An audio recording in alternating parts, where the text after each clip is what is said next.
Assalamualaikum warahmatullahi wabarakatuh. Bismillahirrahmanirrahim. Alhamdulillahirabbil alamin. Wassalatu wassalamu ala asyrafil anbiya'i wal mursalin Sayyidina Muhammadin wa ala alihi wa sahbihi ajmain. Subhanaka la ilma lana illa ma 'allamtana innaka antal alimul hakim.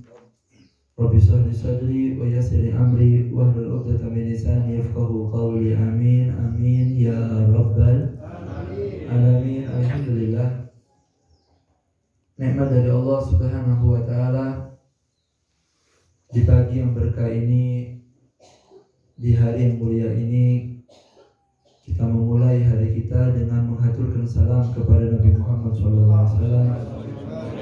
Semoga apa yang sudah kita usahakan diterima oleh Allah Subhanahu wa taala, dan harapannya semoga berkah majlis ini menjadi sebab segala hajat dan niat kita dikabulkan oleh Allah Taala.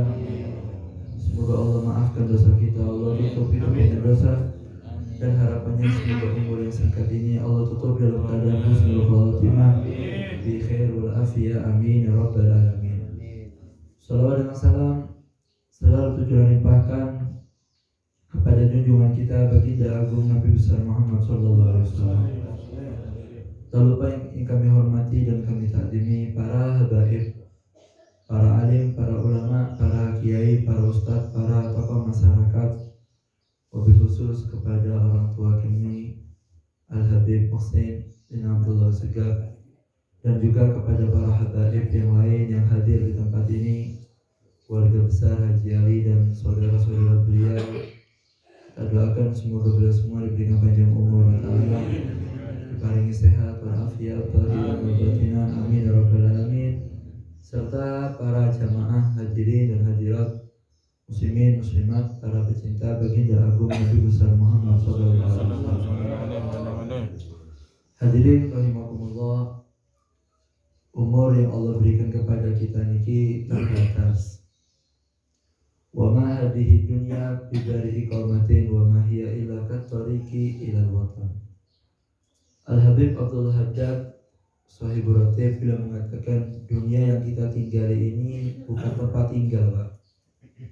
Tapi dunia ini hanyalah jalan yang harus kita alami untuk pulang ke kampung halaman kita, yaitu adalah akhir. Artinya orang yang tidak pernah hidup di dunia tidak mungkin ketemu dengan alam kubur. Kalau orang yang tidak pernah ketemu alam kubur, tidak mungkin ketemu alam akhirat. Maka dunia ini harus dilewati, mau tidak mau. Tetapi bukan tujuan, karena umur kita ini terbatas. Wa madarul ila jannatun biman ittaqa. Dan tidak ada rumah abadi, tempat tinggal sesungguhnya, kecuali surga yang sudah Allah ciptakan dan Allah siapkan untuk orang-orang yang bertakwa kepada Allah Subhanahu wa taala. Wa uzlifatil jannatu lil muttaqin. Dan memang Allah persiapkan surga itu untuk ditempati orang-orang yang bertakwa kepada Allah Subhanahu wa taala. Maka umur yang sebentar ini mau cari apa? Mau cari rumah yang besar ya percuma, mati ada di kolong. Kuburan kita ya tetap 2 meter kali setengah meter. Kita cari uang ya sama saja. Walaupun kita mati gue duit saem ya percuma, malaikat tak kena disogok. Sama yang punya tanah kaplingan banyak ya percuma, dan dibawa semuanya. Terus yang dibawa apa? Yang dibawa hanya satu, yaitu amal. Makanya Nabi Muhammad SAW apabila mengatakan yatba'ul mayyit salas, yang mengikuti mayit itu 3, ahluhu wa maluhu wa amaluhu. Orang tuh kalau mati yang mengantarkan sampai ke kuburan itu 3. 1, keluarganya. 2, hartanya. 3 adalah amalnya. Wa yarjiul istain wa yabqa wahid. Yang 2 akan pulang, sengkeri bakal siji. Maka sahabat tanya, apa Rasulullah yang 2 itu? Yang 2 itu keluarga, akan pulang. Saya punya anak, anak saya berbakti. Oh doa ya, sampai mati anaknya tidak mungkin masuk kubur. Malah yang ngiter kita ketika dikubur sih, anak kita. Itu menehin balik Pak Il. Temenan. Waktu almarhum abah saya meninggal, yang nginjek kuburannya saya sama Habib Ali. Itu. Begitu pula kita nanti kalau mati siapa yang nginjek kuburan sampai? Anak sampai. Yang sampai modalkan, yang sampai belikan mobil, yang sampai belikan sepeda motor, yang sampai pusing bayar SPP setiap bulan, mengalami itu kadang-kadang kita bela di utang, akan ngidek kita nanti saat meninggal. Kemudian apa Habib? Harta tidak dibawa. Walaupun sampai mati geser PHS rokok petang juta, tetap bangkang sampai Pak. Nggih. Iki petang juta Habib nggih wis. Urusan mati ya tetap sampai meninggal yang gawe PHS. Rambi kula Habib iya. Sampai ngecem rokok 500 juta yang meninggal yang pakai dicoplok. Lalu yang tinggal apa? Hanya satu amal. Hanya amal soleh yang kita lakukan.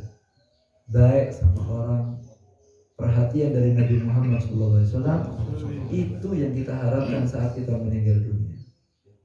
Makanya Allah Ta'ala bercerita dalam Al-Quran. Allah Ta'ala itu bercerita ketika orang-orang yang munafik, namanya orang munafik.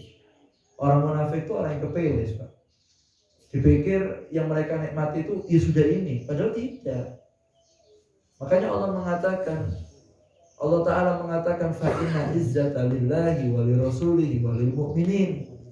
Kemuliaan itu milik Allah, kemuliaan itu milik Nabi Muhammad, dan kemuliaan untuk orang-orang yang beriman yang patuh kepada Allah dan setia kepada Nabi Muhammad SAW. Dan ada yang lain. Walaupun hidup kita sederhana, tapi kini kencang, patuh sama Allah, nurut sama kanjeng Nabi, izzah, itu kemuliaan. Walakin al-munafik la ya'lamun, tapi orang yang munafik tidak tahu kata Allah Ta'ala. Kenapa? Ya'lamuna dhahiral hayati dunya wa hum 'anil akhirati hum ghafilun. Mereka hanya tahu zahirnya dunia saja. Mereka hanya tahu pernak-pernik dunia saja dan mereka beranggapan itu puncaknya.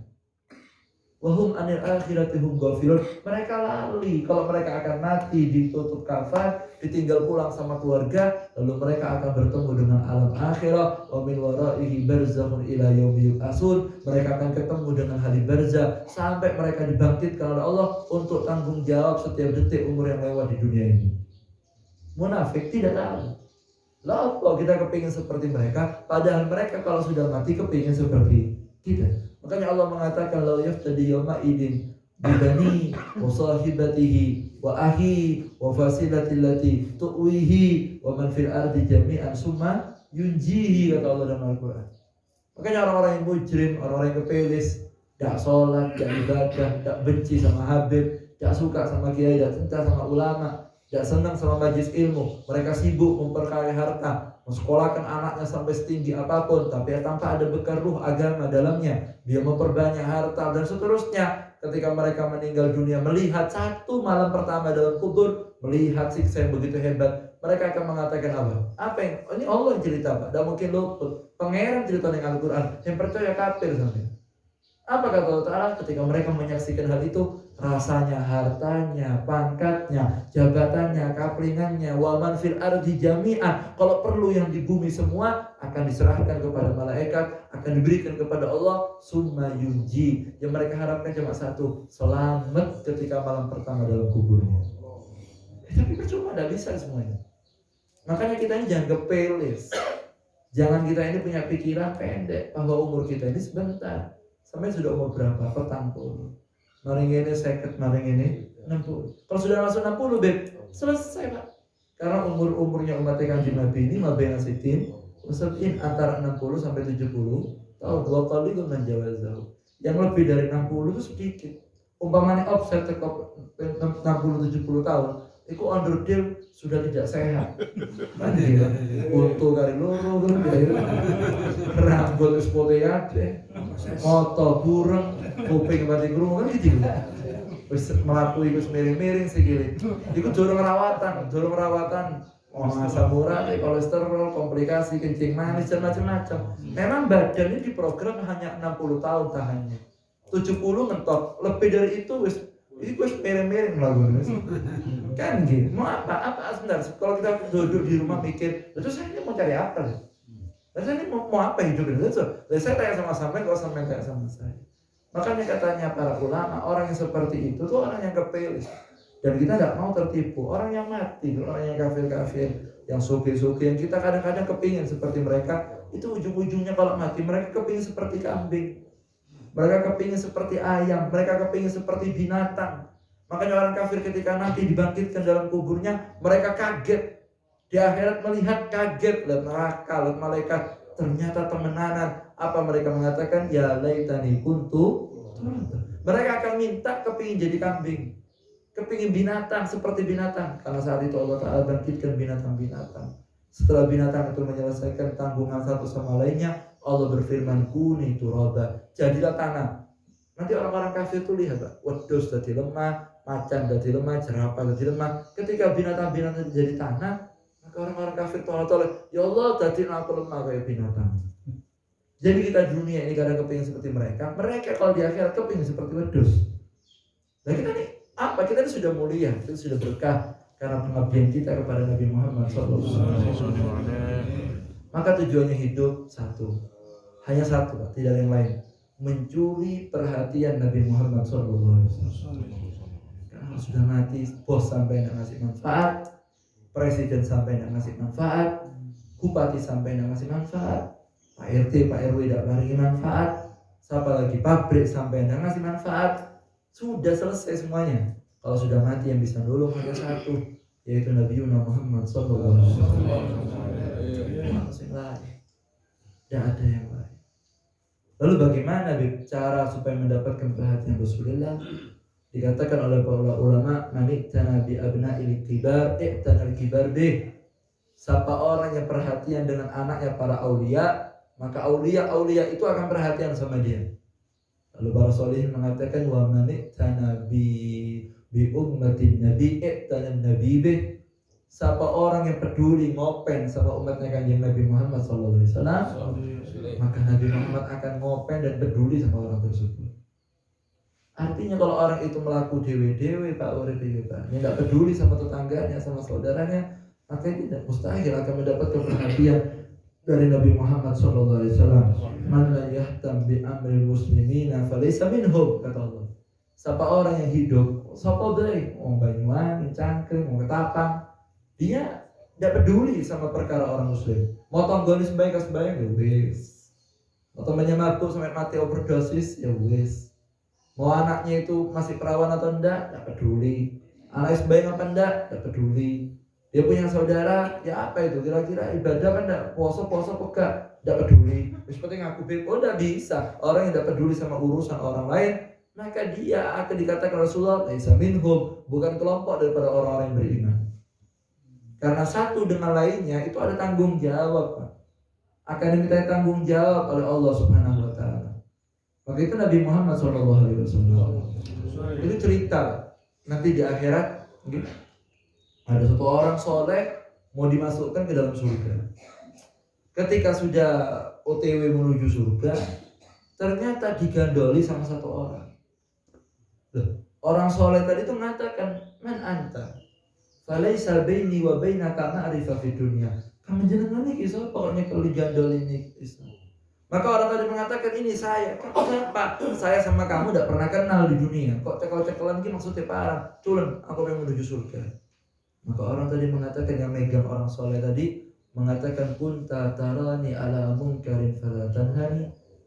Pak Ustadz, dulu jenengan lihat saya mabuk, panjenengan lihat saya tidak sholat, sampai budal di masjid aku gak tahu dijak, sampai pura-pura ada ketok, seru aku rusak bilang sampai di Jarno. Fala tanhani, kamu tidak melarang saya. Akhirnya saya rusak, saya jadi orang yang tidak baik gara-gara panjenengan menentok, aku gak tahu dijak. Saya tidak mau, gara-gara sampean saya sudah direken, akhirnya saya jadi seperti ini. Allah yang Maha Adil mengetahui hal itu, akhirnya dua-duanya masuk neraka Allah. Jadi tidak bisa melaku dewe, tidak bisa. Anak sampean gimana? Loh beb, apa ngaji tidak ngaji, pengen urutin enggak ngurus aku beb, udah bisa. Kalau orang lain saja itu harus tanggung jawab, lalu bagaimana dengan anaknya sendiri? Maka itu Nabi Muhammad SAW, beliau itu setiap subuh keliling. Nabi Muhammad itu keliling ke rumahnya istrinya, ke rumah anaknya, dekat diketok pintunya, as-shalah, as-shalah, as-shalah, ya benar Rasulullah. Salat, wahai anaknya Nabi Muhammad, keluarganya Kanjeng Nabi, ayo salat. Siapa yang diketok? Rumahnya siapa yang diketok? Rumahnya Sayyidina Ali, bab Madinatul Ilm. Rumahnya siapa yang diketok? Siti Fatimah Zahra, Sayyidatun Nisa'il Alamin. Rumahnya siapa yang diketok? Sayyidina Hasan dan Sayyidina Husain, Sayyidah Sabab ahli jannah. Dibangunkan. Padahal hasa wa kalla, demi Allah tidak mungkin Siti Fatimah gak sembahyang, gak mungkin Sayyidina Ali tidak sholat, tidak mungkin Sayyidina Hasan dan Sayyidina Husain tidak sholat. Tapi karena ini tugas seorang ayah dan tanggung jawab yang harus dipertanggungjawabkan dengan Allah, tidak pernah Nabi Muhammad meninggalkan tugasnya bagaikan seorang ayah. Walaupun anaknya sekelas Siti Fatimah, walaupun mantunya sekelas Sayyidina Ali, walaupun cucunya sekelas Sayyidina Hasan dan Sayyidina Husain, tetap diajar untuk sholat. Itu ajaran dari Nabi Muhammad SAW. Ya, harus peduli Pak. Kalau tidak gitu melakukan ijen-ijen, roboh agama. Ya roboh agama ini tidak bisa. Semua itu ada nilainya di hadapan Allah Subhanahu Wa Taala. Nabi Musa tanglet dengan pangeran, tanya, ya Allah, dullani ala ahabbil abdi ilaik. Ya Allah, tunjukkan saya siapa hamba engkau yang paling kau cintai. Sinten? Apa sini masjid wiridane paling suwi? Apa dia yang tasbihnya mutar terus? Apa tahajudnya yang paling suwi? Kata Allah Ta'ala mengatakan kepada Nabi Musa, ya Musa, wahai Musa, hambaku yang paling aku cintai, man ida sami'a bi anna akhahu syagathu syauga hazina laha ka'annaha syagatu huwa. Kata Allah Ta'ala, Musa, hamba yang paling aku cintai, yang paling saya cinta sama dia, yang paling aku perhatikan, kata Allah Ta'ala, siapa? Adalah orang yang dengar kalau saudaranya tertusuk duri, lalu dia sedih, dia sakit, seakan-akan dia yang tertusuk. Kata para ulama, segitunya saja peduli dengan sakitnya saudara, peduli dengan penderitaan saudara.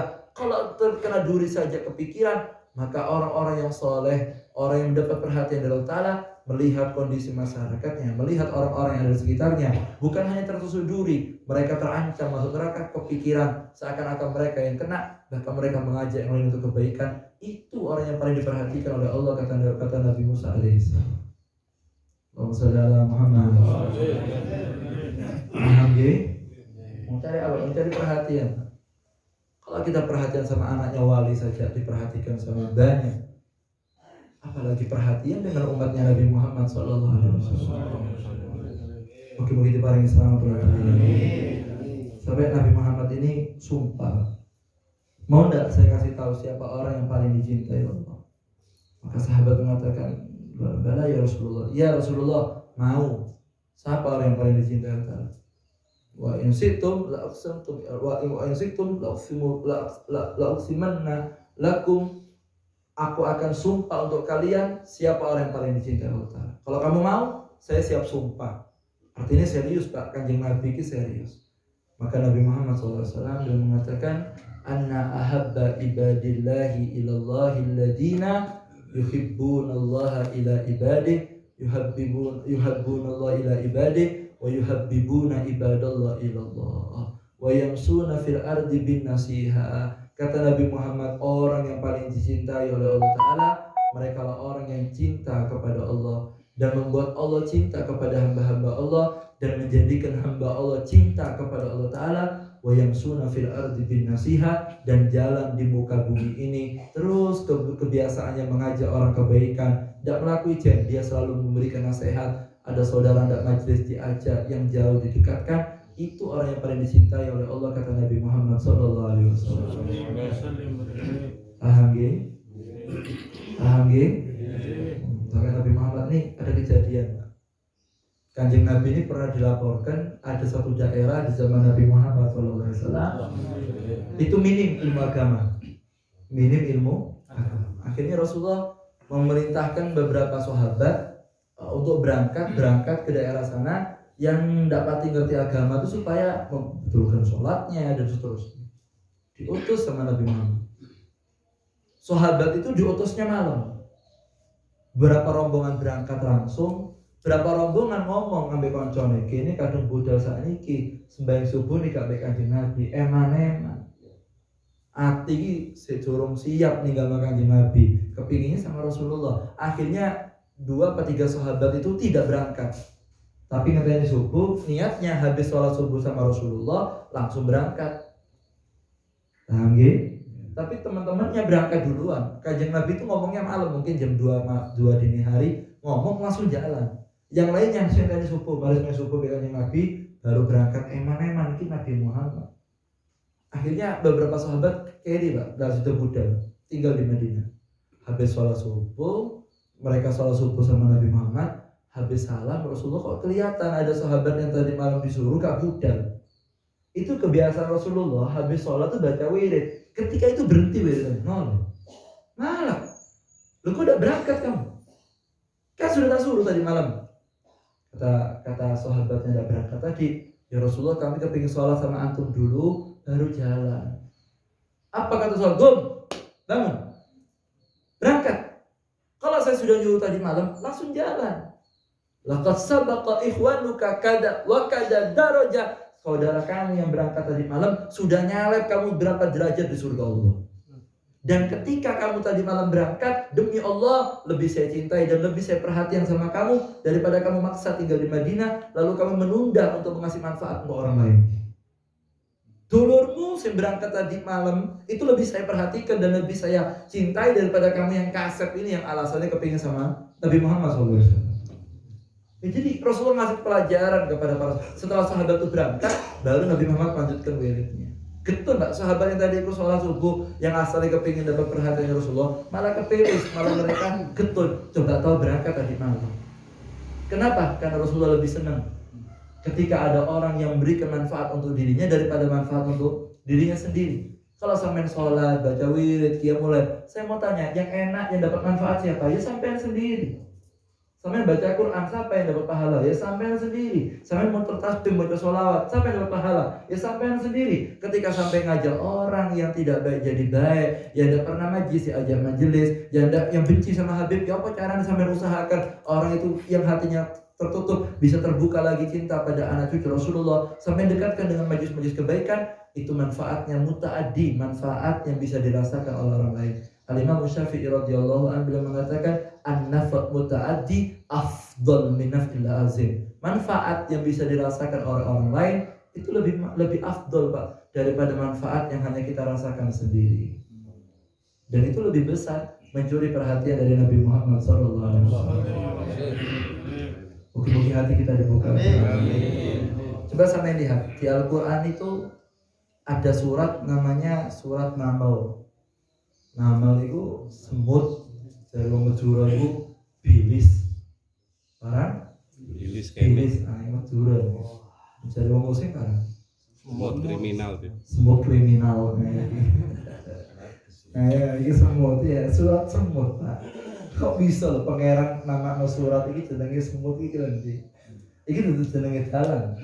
Kan kalau bupati ngasih nama jalan moro-moro umpamane iki jalan parang terus dirubah, mesti kan ana penyebabnya apa diganti. Berarti kan ada keistimewaan sampai dijenengi jalan. Lagi dijenengi Al-Qur'an. Bukan namanya jalan, namanya surat di Al-Qur'an jenengi surat semut. Padahal kalau antum baca surat itu dari awal sampai akhir, itu cerita semut paling cuma 2-3 ayat toh. Sisanya cerita akhirat, cerita amal soleh. Semut itu cuma pirang ayat toh. Tapi tapi surat itu dinisbatkan sama si semut mau itu. Loh kok bisa begitu Beb? Sampai begitu dihargainya sama Allah Ta'ala. Ternyata semut yang dalam surat An-Naml itu diceritakan bahwa kelompoknya Nabi Sulaiman alaihi salam ketika sampai pada Wadi Naml itu memang lembahnya semut. Ketika Nabi Sulaiman dan pasukannya jalan nyampe di Wadi Naml, waqalat namlatun. Maka berkata namlatun. Apa namlatun? Semut wedok. Kalau namlun artinya apa? Semut laki-laki. Kalau semut perempuan, namlatun. Jadi pemimpin itu adalah semut perempuan. Memang kalau sudah orang laki kena perempuan ku KO. Yang masih menang ya. Sehingga gagak gawe sekarang nomor yang wadon akhirnya kalah. Mungkin paling selamat buat ini. Amin. Akhirnya apa yang dikatakan semut tadi? Yang semut ini omong kenapa? Ketika ratunya semut ini tahu Nabi Sulaiman dan pasukannya mau lewat, mengatakan kepada semut-semut yang lain, wahai semut-semut, masuklah kalian kepada rumah kalian. La yahtimannakum Sulaiman wa junuduhu wa hum la yash'urun. Mari ini Sulaiman dan pasukannya lewat, kamu akan diinjek-injek dan kamu akan mati, kamu tidak bakal terasa. Kalau kamu akan dibunuh sama Sulaiman dan pasukannya, akan mati diinjek-injek. Ayo masuk ke rumahnya. Pak, ini semut wedok nyelametkan semut lainnya dari injakannya Nabi Sulaiman. Itu ucapannya semut diabadikan sama Allah di Al-Quran. Lalu bagaimana kalau kita ngajak saudara masuk ke majlis, bukan masuk ke rumah, masuk ke majlis, bukan menyelamatkan dari diinjek, tapi menyelamatkan dari neraka Allah. Apa dan lebih dihargai sama Allah?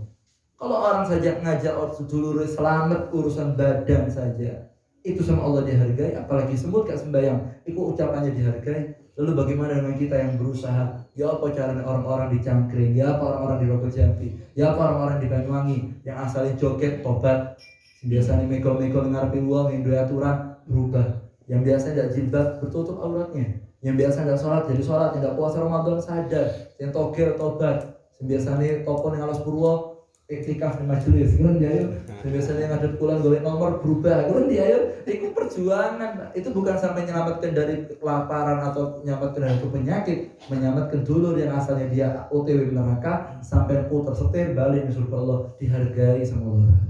Dan itu akan mendapatkan perhatian khusus dari Nabi Muhammad SAW. Oleh itu monggo yuk ada share kafaili, orang yang ngajak kebaikan itu pasti dia itu akan mendapatkan pahala daripada orang yang diajak. Semakin kita banyak peduli dengan umat Rasulullah, maka semakin kita itu mendapatkan perhatian dari Nabi Muhammad SAW. Kalau sudah satu cangkring babalomo Pak, babalomo yang penting mereka ambil dulure mau mabuk ya wis, kula ambil judi ya wis, pengen tuh petek ya wis, kudu cangkring ya wis, kudu doro ya wis, sampai pura-pura ada ketok. Kemudian dia status dulur cangkring dulur ini keren diri. Itu kalau sudah seperti itu, dosanya akan menjadi umum dan bala akan menjadi umum. Banyuwangi banyak musibah, bukan karena apa Pak? Tapi karena di tempat-tempat tersebut banyak maksiat dan orang-orang solehnya diam. Kalau sudah diam semua, hancur kita punya daerah. Tapi ketika satu dan lainnya peduli, akan diberikan selamat oleh Allah Subhanahu wa Ta'ala. Sebagai penutup ya, pas 25 menit pidato. Diceritakan, ada cerita singkat. Ada satu daerah, di situ banyak maksiat. Jadi tinggal lagi orang-orang pengajian, jangan sampai luput. Karena fakta Pak, kita tidak tutup mata. Akhir tahun ini banyak musibah. Kenapa Beb? Karena di akhir tahun banyak maksiat. Orang-orang sudah ancang-ancang tahun baru mulai saiki. Temenan. Kadang-kadang mereka sudah stok kondom, kadang-kadang mereka sudah stok alkohol, mereka sudah siap party habis-habisan. Lalu kalau kita yang songkong-songkan di pengajian ini pura-pura merem, anak tahun baruan rusak-rusakan sampai pura-pura tidak tahu, lah dari mana? Kadang-kadang bapak tidak punya wibawa depannya anak, habis wibawanya. Padahal itu air kencing kita, padahal itu dari sperma kita tidak punya wibawa. Lalu satu daerah ini menurunkan bala semua. Loh, malaikat ini heran, ya Allah. Kampung itu ya Allah, iya kampung itu turunkan bala. Loh, malaikat yang matur, ya Allah, di situ ada orang soleh, di situ ada Pak Yai, ada Pak Ustadz, ada Pak Habib. Lah masa dimunculkan bala? Di situ ada orang soleh. Apa kata Allah Taala? Allah mengatakan, wabihi fafda. Justru yang soleh itu yang pertama kali harus kena bala. Justru orang yang hadir majlis itu yang harus kena bala pertama kali. Dan malaikat tanya lagi, kok gitu ya Allah? Iya, karena mereka sudah tahu dirinya baik, tapi tidak menularkan kebaikan sama masyarakat sekitarnya. Itu yang harus kena duluan, kata Allah Ta'ala. Karena dia pura-pura ada ketok, ada noleh sama saudara yang rusak, akhirnya turun bala satu kampung dihancurkan oleh Ta'ala. Dan makanya tidak bisa melakukan ijen, tidak bisa. Kita harus bergandengan bersama-sama sehingga betul-betul akan mencuri perhatian dari Nabi Muhammad SAW. Dan itu tujuannya hidup, bukan tujuan yang lain, tapi tujuan kita hidup. Kita meninggal dunia saat kita sakaratul maut, disambut oleh Nabi Muhammad SAW, disambut oleh para aulia yang dibelakang Rasulullah, disambut para salaf dan disambut oleh Ali Habsyi Syekh Qudurah yang istiqomah kita baca. Semoga berkah di sini hati kita dibuka. Semoga akhir kita yang diberikan kekuatan oleh Ta'ala. Semoga saudara kerabat yang salah jalan semoga dikembalikan oleh Ta'ala. Semoga Allah berikan kita keberanian. Semoga Allah berikan kita kekokohan. Semoga Allah berikan kita kemenangan melawan hawa nafsu kita. Dan semoga akhir tahun di mana-mana kita lihat bala, semoga setelah majlis ini Allah angkat segala bala dan musibah. Khususnya di Banyuwangi Allah angkat longsor, Allah angkat banjir, Allah angkat gunung meletus, dan semoga Allah berikan keselamatan dari semuanya. Dan semoga akhir tahun ini menjadi akhir tahun yang husnul khatimah. Semoga Allah berikan keselamatan saudara-saudara kita yang lupa, semoga diingatkan oleh Ta'ala, yang jauh semoga didekatkan oleh Ta'ala.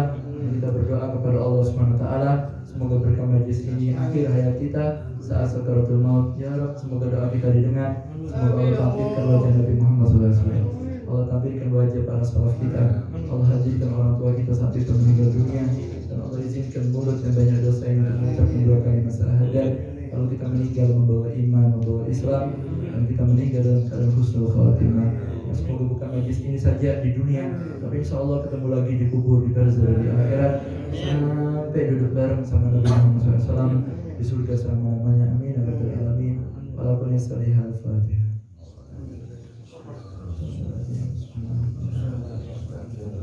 Ya kan betul ya.